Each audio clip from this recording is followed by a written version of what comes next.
gusto ninyo. Magalit ng magalit, yung hihiwalayan ng asawa, hayaan, marami pang iba. Asawa lang yan. Anyway, wala na aking asawa. Huwag niyo akong susumbong. Yung mga mahihigpit dyan ng asawa ay...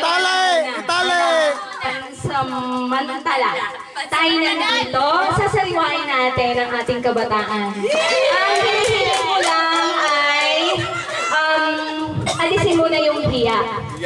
Meron tayong mga kasama na talagang mahinhin, mahiyain, ay... Tanggalin mo na. Alisin mo na yun. Ha? Alisin mo na, pwede. Total, dito na may isang beses lang sa isang taon. Marami pang susunod dito. Okay. Now, umpisahan natin ang seryoso. Pagkatapos nito ay mapapawisan ang lahat. Walang uupo. Okay. Kanina nag-pray tayo. Kumain tayo, nagpasalamat tayo.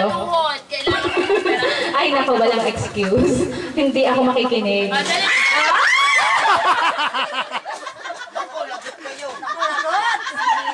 Bakit? Ano nangyari? Walang uupo daw. Walang uupo. Sabi na sa inyo, walang uupo. Lahat ay Alsin mo na kaya! Okay, tayo muna ulit ay magpa-pray. Tumayo ang lahat. Tinatanong ako ni Madel kung may nakahandang program. Nagtatext sila sa akin. At sa dami-dami ng mga programang inihanda namin, parang ayoko lang magsulat. Programa ng buhay natin. At ito ay walang plano.